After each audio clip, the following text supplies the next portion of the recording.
Welcome, everyone, to the discussion on Chapter 1 of Volume 9 of The Wandering Inn. We're going to start with a quick summary of what happened in Chapter 1.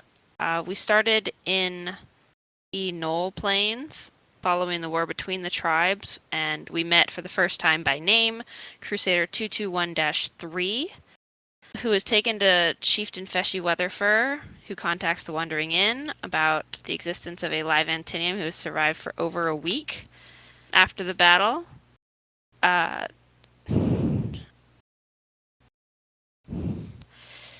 What? Sorry, You hang okay? on. Yeah, I'm good. Somebody in Okay. the house. He later takes the name Herodotus after being introduced to the Nolish skill that lets you experience life on Earth, and then most of the remainder of the chapter is spent in Lascor, where we see Erin moving around for the first time. Unexpectedly, she is actually in a wheelchair and is recovering from not only being dead, but also from having General Ceres possess her body, and all of the damage that occurred to it during the war between the tribes. She's doing regular physical therapy and is attempting to establish a new pattern of normalcy. This is being somewhat disrupted by the fact that she does not have all of her memories, which comes up when she does not remember Relk's spear. This is because, for those who may remember, early in Volume 8, she threw it at one of the dead gods who ate the memory, so she cannot remember the existence of the spear in any way, and she doesn't know if she's facing reality or not. In order to confirm that her experiences in the Deadlands were real, Erin sets out on her first solstice event of Volume 9 and goes to the Adventuring Guild, where she posts a mythic quest and promptly destroys the brand new Adventuring Guild. That is our chapter summary for Chapter 1 of Volume 9, and we're going to start with discussion. Our first... Wait. I have a Go comment. ahead. I have a comment. So, Action Kermit, do you see how you write a summary in less than a page? That's how you do it. You see?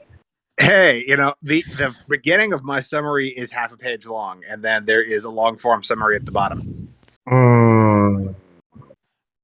Okay, sorry, Calera. I just need It's that. good. I almost thought about stealing Action Kermit's summary. Next time. Next time.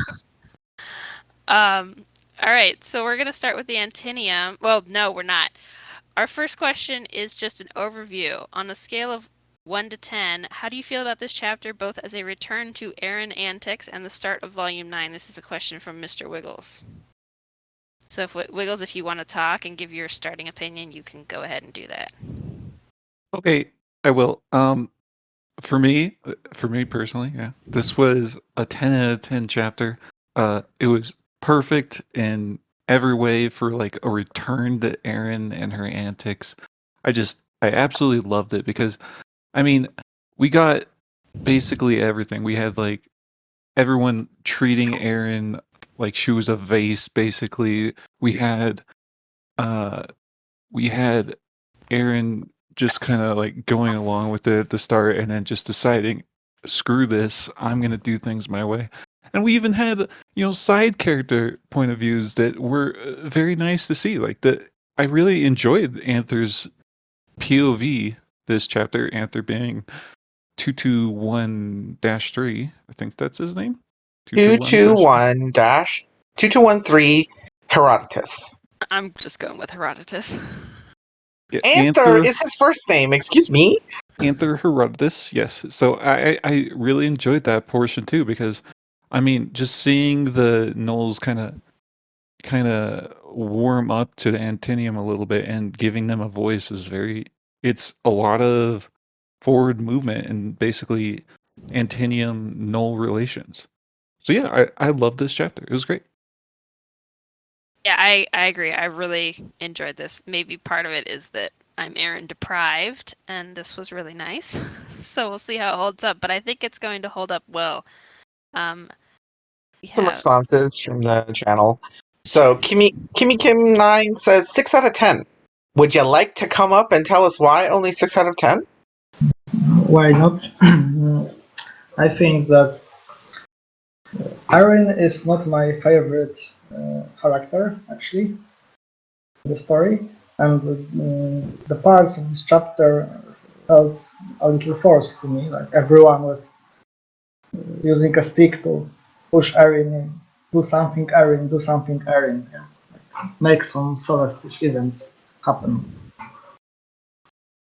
So, I don't know, but it wasn't 10 out of 10 for me. It wasn't a perfect chapter, or ideal chapter. I like the parts with Antinium more. Okay, that's fair. I mean, Erin is definitely still hitting her stride, so there will probably be some chapters where she's, more proactive from the beginning for sure. Edgeron, you want to talk? Ederon? He's unmuting himself. Give him a second. Okay. Ed? Yes. There you go. Yeah. I also think it was a 10 out of 10 chapter. I loved every second of it. It was what I love about TWI. It made me laugh. It made me a bit sad to see PTSD Aaron is kinda heartbreaking at the start. To see that girl who is so active and so so happy most of the time, reduced to she had to force herself to smile and act like everything is okay. Everybody's treating her like, yeah, like she's out of pots, out of glass. Huh? Cool. More stuff from other people. Yeah. You left a tag, Oshi. Did you want to give your thoughts? I did leave a tag. I'll give it a second. Hold on. Kel says, interesting that hero is the first part of Herodotus. I don't know if that means anything, but it does. Edge Dancer gave it 8 out of 10. Cake Freak gave it 8 out of 10. Lord Panther said 9 out of 10. Mr. Europe agreed with another 10. SB says 7 out of 10. The chapter was okay for the most part. Didn't really get good until the end. Before I don't need to speak right away. SB, do you want to tell us what was so particularly grand about the end for you? I believe it's just it kind of sets off. It was a good set off for the very start of the chapter, the volume, essentially. So pretty much hype inducing for what we kind of expect for at least, I don't know, at least a good first half of the volume, I assume. Okay. Donkey 2012 says this chapter was really good at showing how things are familiar to how it was before, but everything is different now. People are trying to go back to normal, but quote unquote normal has changed. Menemy are still typing 1, so we'll give him a little bit. And I guess I'll give my response, and then Mr. Europe is okay, yeah? Yeah. Kylera? Yeah? Okay. Okay. I am of the opinion I'm actually closer to Kimmy Kim's 6 out of 10 than 10 out of 10. People are not going to be happy with me when I say that. I give it a little bit more, maybe 7 out of 10. The chapter itself did its job. It was functionally good, but it felt like part 1 of 3. If Pirate had been writing this and they had been at full energy and willing to invest in writing a full book, they would have written 60K, done this as part 1 of 3, wrapped it together, and it would have been the full introduction to Aaron's return. And I would have loved to have taken a little bit more time developing the emotional problems that Aaron is facing on coming back, because there is some pushback when you think about the fact that, okay, so she just came back from the dead. Why are people doubting her when she says she spoke to the dead when ghosts came around? There's also pushback to the fact that what are the fears that are so tripping people up? What are the experiences? We've also completely avoided dealing with the aftermath of, all of the actions people took to save Aaron. What does it feel like to finally accomplish this goal? Now are you not together anymore? Is the fellowship disbanded forever and ever? Amen? All of these things will come. I know they will. Pirate's not going to avoid them. But the chapter, in their typical fashion, is not that kind of a chapter, which is perfectly fine. I would rate it a 7 out of 10 versus other Pirate Abba level chapters. I would, if it was just compared to anything else, It's really good. 9 out of 10 easily for me. All right. So, yeah, I mean, I think we're getting there, right? It's going to take time. There's a lot we haven't seen. I mean, they did a 9-day skip in Liscore. So, I'm hoping that we're going to get more of that next chapter. You know, Aaron's is settling in to have discussions with the other characters. Mr. Europe? Yeah, Veronica, I kind of agree with what Oshi says, but that's why I give it a 10 out of 10. Some of it anyway. Because I like that for me, this is a new volume and not just a continuation of the ending of last volume. This is just we're starting again. We're getting all of the, like, just the Erin parts and people interacting with her, returning to a very Liscore centric chapters with just in like the interlude kind of from the Antinium and the Null Plains. And I just really enjoyed just the whole feel of the chapter of them talking and just kind of reacting and not really like being sure that it's actually over. Like the volume 8, the death's actually over, and we saw it's like what we saw from Relk when he couldn't watch the resurrection because he couldn't be sure. And I think that that's what we got from all of the other characters, that they're still watching her sleep and poking her and just trying to convince themselves still that this is actually over. So we can't really have reactions, what they feel about it, because we haven't reached that point yet. Yeah, I think this is going to take. It's probably not going to go away ever, right? It's might be brushed over later in the volume, but it's going to keep coming up. Everybody has faced trauma, and it doesn't just go away. At least not in the Wandering Inn. I'm going to read a comment, and then Sean, you're going to get a chance to talk. Metamir says he rates it a 9 minus 0.5 since it was long and kept him up late. Wonderful chapter. It started a bit slow but ramped up nicely. I was in stitches over Anther's antics as a human. There were lots of promises and hints at what is to come. And then Trustworthy Sean has a comment. Thank you, Kylara. I really enjoyed this chapter, and I'd give it a 9 out of 10. It was a return to the family, or to the family in the Wandering Inn, Aaron's family. It was just seeing all of them, like, react, basically, and get back into that groove, because their family's been broken as Aaron's been frozen this whole time. And I appreciated all the aspects of that. While we had the undercurrent of Crusader 2231 who needed to be rescued, and that is like the impetus of what gets Aaron out for her solstice event, just seeing Mersha fetch a bucket of water. Honestly, I couldn't explain to you what about that is so incredible to me, but it was amazing to see. Like, we're not in volume 8 anymore, and the family's back together, and I love that. And I think Aaron knows that things are going to be a bit different. At the very least, there are a lot of competent people now looking at the inn and making sure things are at least going safely there. Like, Liscore is now competent and she's not used to that. Nears is probably watching in the background. Teriarch's flying overhead. No one knows. It's different, but also like a return to home. And I think that's what the chapter did a really good job of portraying and doing. It's why I love it. Also, she blew up the Adventurers Guild, like, as a portent for things to come. Come on, that's amazing. Can you imagine? That's how Volume 9 opens. The Adventurers Guild just explodes, and that's like her trying not to be too incredible. Explode. Be accurate. It disintegrates.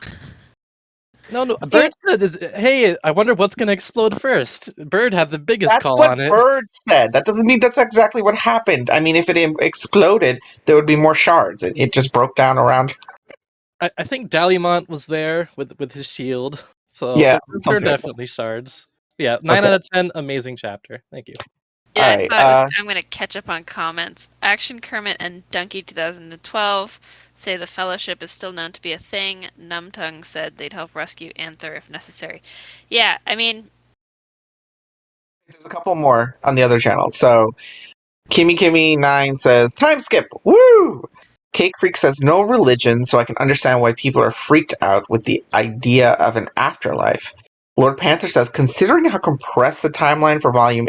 You thought... Okay, I'm going to back up. Considering how compressed the timeline for Volume 8 was, I'm hopeful that events will be a bit more spread out in Volume 9 time-wise. Now, I don't want people to answer this right now, but think about it. What Lord Panther said versus what I've been experiencing trying to get some Reddit threads to give traction to the Wandering Inn. Do you? It doesn't follow the typical novel structure, overarching plot lines, blah blah blah. There's a lot of criticism about it not having the proper editing and stuff. Do you think Volume 8 was closer to that? Right? It had a structure to it. Timelines were properly spaced out. It actually did. It used the novel structure to accomplish the goal, even at a massive amount of things written. It still did that. And y'all didn't love it? Why? Okay, don't answer me. Just think about it. We'll talk about it later. Go on, Kyler. Yeah, we got to talk about it after. It's chapter 1. We're not going to keep up with all the questions otherwise. Yeah, go for it. Go for it. Mr. Wiggle said, yes, the quests were great so far. I loved it. Yeah, I think we saw... we got 3 different levels of quests, I think. Basic, heroic, and mythic were posted. So we still are missing a rare quest and obviously legendary. And Erin has discovered a new weapon. She could just tack quests to random buildings if she doesn't like them anymore. And I would use that if I was her. But Kel said Zavara did not what, Oshi? What? Sorry, what did you say? Sorry, I thought you said something. No, I was gonna say, oh my god, I just had a vision of Aaron being annoyed at somebody, bringing a mythic quest and sticking it on top of, like, I don't know, the walled city's wall, like Palace's wall, because they annoyed her. Well, you could, though. Apparently they're really destructive outside of inns. You just tack the legendary quest somewhere no one wants it.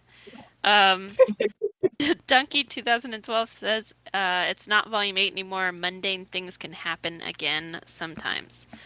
Kel says Zavara did not expect the first Solstice event to be literally explosive. Yeah, she possibly underestimated what was going to happen. Lord Panther says Jewel inadvertently became more famous from Aaron throwing shade at her. That was a hoot. Yeah. Good for Jewel. I think Jewel is in a good place right now. You know, she's got Aaron's attention, whether she, and you know, most of the adventurers that Aaron becomes friends with don't necessarily meet in the best way. I think, is it Volume 2? Whenever Griffin Hunt and Half-Seekers meet Aaron, right? It's that It was Volume 2, and they met when Aaron was being attacked by a bunch of gnolls, and she was protecting Leonette. She throws hands at some of them too, and so she does. She punches him in the face. Yep. So it all works out. It's a good thing to get in an argument with Aaron Solstice. I mean, she hits The only people with a pan. It's good. The only people who she hasn't gotten in an argument with is, I think, the Horns. No, well, not all of them. No, it was the Horns. She always starts out rocky with. Oh, you mean the original Horns? Yeah. The original Horns, and even later on, once the Horns were a team, she didn't really get into a fight with them. No, but Pisces gets hit with a pot the first time they meet. That's Pisces. Everybody hits him with a pot. Kissenver wasn't exactly on good footing with Aaron after the pawn incident. Like, it's okay to have a rough starting relationship with Aaron. I think it's beneficial. It's because she notices you. Toadie's issue is that she doesn't care who he is. Now she might, but you know, if you want it in with Aaron, make her mad. Well, here's a question for you, Kylera. Do you think Pirate, the fact that she always fights with people when she first meets them, is a good thing or a bad thing? It doesn't bother me. You know, I think it, in a way, it's how Aaron meets people that are somewhat similar to how she is. She doesn't like... I mean, she's okay with people who are calm all the time, but that's not really the kind of people that she forms close relationships with. Okay. Question 2. Oh, comments and then question 2. Last. I'm pitching up. Edgeron says, just love when the guards just knew Aaron is back and go into full DEFCON 1. Yeah, It's going to be harder for Erin and her Solstice events now that they're setting up contingency plans. Mr. Wiggles says we got a rare quest as well, the one to save Anther. Okay, so 4 quest types total, only one we're missing is legendary ones. And we'll have to see if that takes a while to build up or if we get that next chapter. Nobody 111 says I blame Lionette for how explosive the Solstice event was. The more she tried to restrain Aaron, the more pressure it generated for the explosion. I think that Guild was doomed the moment Aaron rolled through the door. Kel says it's why Alessum never had a chance with her. He's not crazy enough. No, he's getting there, but he's not most of the time. Aaron's kind of crazy. Oh my god, do you think Alyssum will be the one who catches her heart in the end? Because... No. If I really had to guess, I'd bet on somebody we haven't met yet, but... Okay. Action Kermit says TWI is life, and life doesn't have perfectly artistic storyboards. A rare quest, Igneal also mentions, a rare quest was posted, the one to protect Anther. Part-Time Hermit says if Aaron got Imani to cook a steak lightly, would it be a rare That's just mean, although maybe it's Pirate that needs to be taught how to cook a steak without charring it to death. And Pirate, and that they're well done. Alright, we are Anyway, going on to the question next... 2. Yeah, question 2. We have one question about Crusader 2213, and that is, what will the repercussions of a soldier Antinium gaining a voice through the group skill Earth simulation be? Will more be able to do so? Ooh, can I answer while they talk about it? Because I actually liked the Antinium parts. I liked it a lot more than a lot of people were reacting to, because, as always, I love the Antinium. I love the storyline behind it. I love the construction of it. I love the idea behind a race of child soldiers, essentially, trying to grow up, trying to understand life, because it's a fascinating way to reconnect with the simplest of things. Having Anther exist, having Anther survive was actually really cool, because you would expect them all to die or to leave safely, and yet he didn't. He wasn't found. The fact that he wasn't found indicates that, one, the Antinium left him behind. Let's be real, they got teleported back home. Why did they leave him behind? That's a question to be answered. How come they didn't sense him? It speaks to the limitations of the telepathic connection of the Unitasis network, that they weren't able to find him. And then just experiencing life as he does, his worldview, honor is all that matters.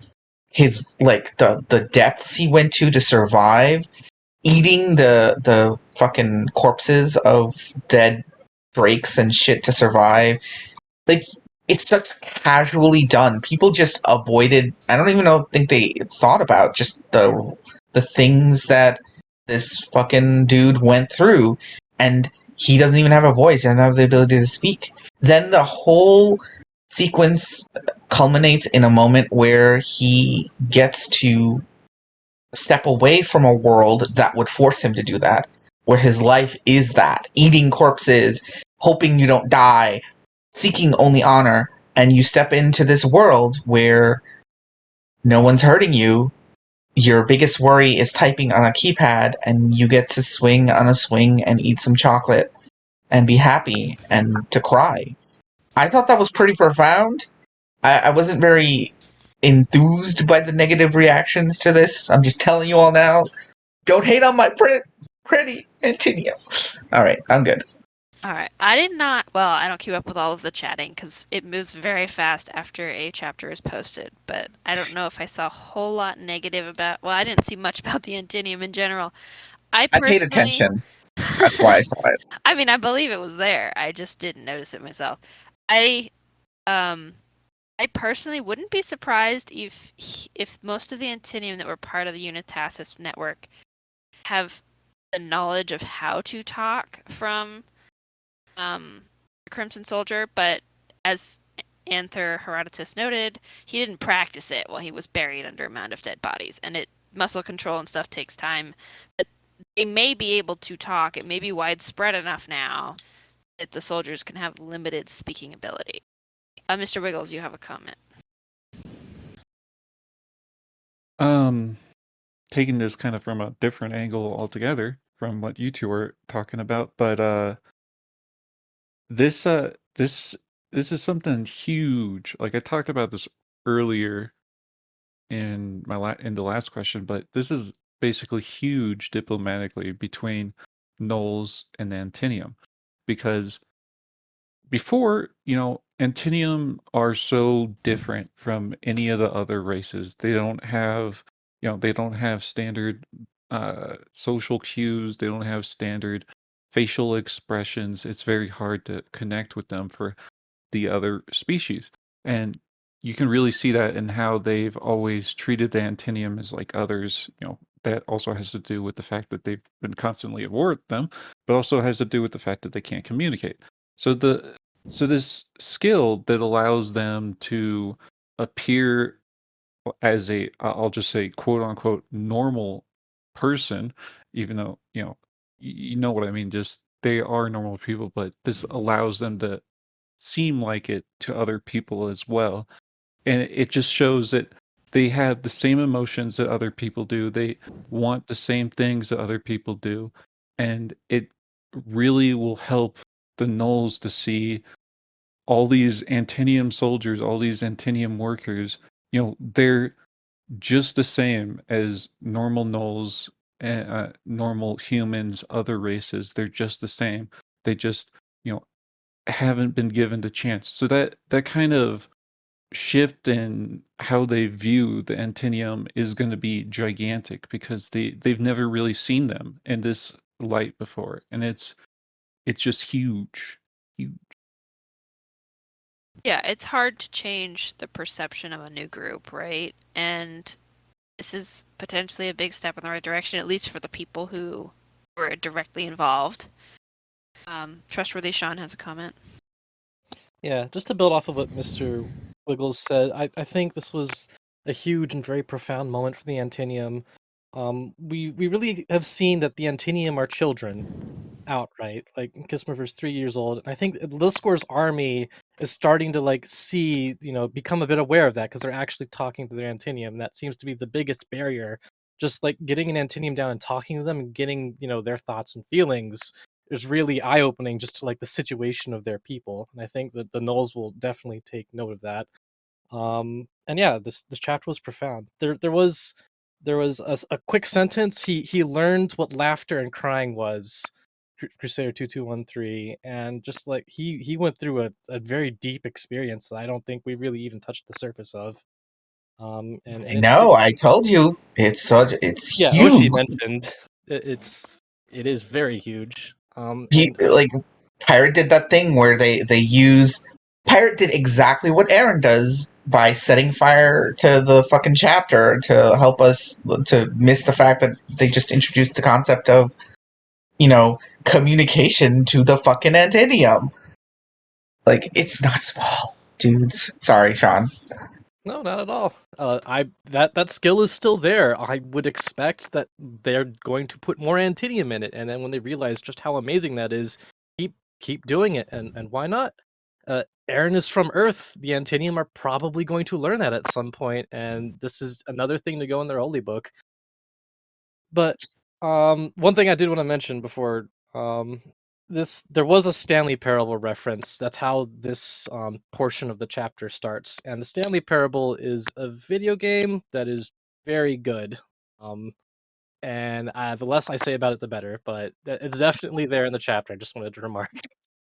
I don't know what Stanley Parable is, and I've seen multiple people mention this. It apparently is great. It's rated 9 out of 10 on Steam. I don't know what it is, but check it out, I guess. Pirate does play a lot of video games, so I guess they wanted to make a reference. It's a narrative-based video game, and a narrator talks to you. And the opening lines of Crusader 2213's start in Earth Simulation, this was a story of a man named Edmund, is the exact parallel to the start of the Stanley Parable, which says this is a story of a man named Stanley. So there's the reference. It doesn't go very much deeper, but it is there, and it is something I love, and I just wanted to say. There it is. Cool. I can read a couple of comments, Kylara, if you want to prep for the next question. Sure. Okay. SB says, second question is a yes. but it depends on whether the simulation is able to be moved to the score eventually. The repercussions are maybe a new affected culture view due to being in the simulation. Okay. The moving of the skill is actually pretty significant, right? We don't know. It's considered a bounded skill. Does it require each member to come back? Can they add new people to it? Could there be blending of new skills? We don't know. Maybe there is. Lord Panther says maybe if Inkar decides to use the combined skill for the free Intinium, but I can't imagine any of the other queens would be willing to experiment that way. Edge Dancer says I would love to see the original skill created to share the experience of the Antinium in the same way that the Earthers have shared their experience. It would go a long way towards building understanding or extreme horror, but yeah. And Part-Time Hermit says, I guess you might say the Nulls stand 221-3. Yeah, so I think Yep. that's going to cover our Antinium section. So now we're going over to Liscor, Aaron, all of the scenes that took place there. And our first question is from Mr. Wiggles, and it's how long will Aaron be constrained to her wheelchair? Mr. Wiggles. That's not the first question. You know it isn't. No, but it's not in order. I'm trying to go in order of events, Oshi, so I'm moving it. Okay. Mr. Wiggles, That's if your you have a excuse. thought, go I'll ahead. admit that. I'm not 100% sure, honestly. It's something that, as Aaron has been in the past, being in a wheelchair doesn't change what she does too much. Like, it physically limits her a bit, but Liskor and her inn they don't really require her to have a lot of physical mobility outside of the spring rain times and the snow times. So it's like, I don't see its impact super heavily on her actions in the story. So I can see her being in her wheelchair for quite a long period of time, honestly. It could be, like 20 plus chapters that she's constrained to wheelchair this volume. But I'm just not sure uh, if Pirate Abba would want to have that for that long, since, you know, physical therapy and recovering from muscle atrophy takes time. But I don't know how long it'll take in world sense too. So yeah. Yeah, I mean, it could very well be up in the air, and I think you can circumvent some of the writing restrictions just through existing devices like the Garden of Sanctuary, right? Erin doesn't need to remodel the inn to make it work. She can just roll through the door, roll out on the second floor, or whatever. Oh yeah, I actually completely forgot about like the garden itself. Like actually moving around in the garden might be a bit of a bit of a ordeal for her, especially if the hill is, you know, not easy She to can traverse. shift the door, Wiggles, so she literally can just pop the Can door she from one. can she Yes. pop up on the hill?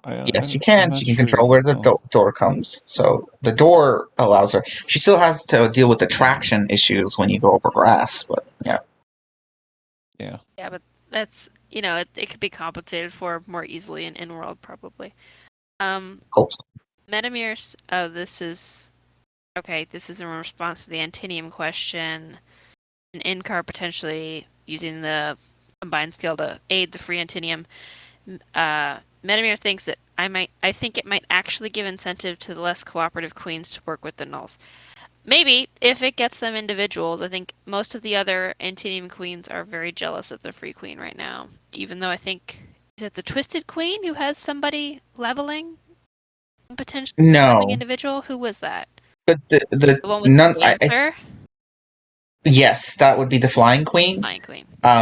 Yeah, and the Twisted Queen wouldn't give a shit because to her it's whatever lets us survive. She's the one who remembers what it means to be Antinium the most. She's nuts, but she is Antinium. Okay, we're back to the Aaron question, and Lord Panther says with her current physical state, I'd think months, but magic healers and healing crystals make it hard to give any real estimation. Yeah, and she's got level 40 muscles and stuff. should have a faster than average recovery based on what we know of in-world biology.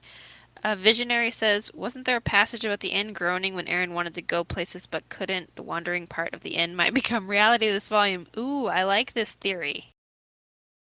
Crack theories for Quilly. He'll be here next month. It's probably not that big of a crack theory, though. It's possible. Action Kermit says, I think Aaron in a wheelchair will contrast interestingly with Maviola before the youth potion. Mr. Europe says, I'm betting Grimalkin will help her now that it's revealed the wheelchair doesn't stop her from spreading chaos. I think Grimalkin was involved in designing the exercise plan. I'm fairly sure that was mentioned. Yeah, there was a specific line noting that the healer had consulted with Grimalkin to come up with their recovery plan. Yes, so Grimalkin is becoming a physical therapist as well as a mage. He was always a physical therapist. He's just a shitty one. Edge Dancer says, I would love to see the compassionate side of Grimalkin helping Aaron with physical therapy. Yes, run faster. More testicles. Kanoan says, can't Teriarch just heal Aaron? He knew way more about physical magic than Grimalkin. Yes, but we haven't seen Teriarch this volume. We don't know where he went. We don't know what he remembers. That's going to be the trick. We have memory loss everywhere. Edge Dancer says, I would love to see depth added to Grimalkin. Yeah, I like him as a character, and I expect we may see him next chapter because Chaldeon really wants an inn inside the Wandering Inn right now, and he is probably on the outs with Aaron. Since we're on the topic of Grimalkin and Chaldeon, the two of them seem to have immediately come up with, like, plans to try to get Aaron on their side. Do you think Grimalkin... He's been, like, slowly taking steps away from thinking like the typical Drake thought processes. His experience with Teriarch, admonishing him about dismissing works that are not purely magical in nature. His Aaron telling him straight up that you are not Zel Shivertail. The kind of world that he's been living in. Do you think we're going to see in this volume Grimalkin take steps away from Pallas? Maybe even moving to Liscor? Maybe just changing some of what he believes is his goal in life? Go ahead, nobody. You want to say something? I don't know. It's kind of a defining feature of his. I really have doubts that Parrot would really, she took away Pelt and she took away, and Sally seems to be ready to be torn away. I have doubts she will empty up Palace of people of relevance just like that. Well, I was thinking about stepping away from Pallas in a more metaphorical sense, not a literal sense. He'd still be part of Pallas, but he's just no longer defining himself as the mage from Pallas who does all the physical stuff. Define yourself differently, you know? Speaking of people who define themselves by where they are and who they are, next questions. Kylera's already posting it. We're moving on from wheelchairs, so I'm just going to catch up on our Grimalkin comments. Kel says Chaldean sent Grimalkin to the inn when they heard the talk from Aaron posting the quest. And then she follows up with, Grimalkin will not be leaving Pallas, no, but maybe finally pushing back against Chaldean.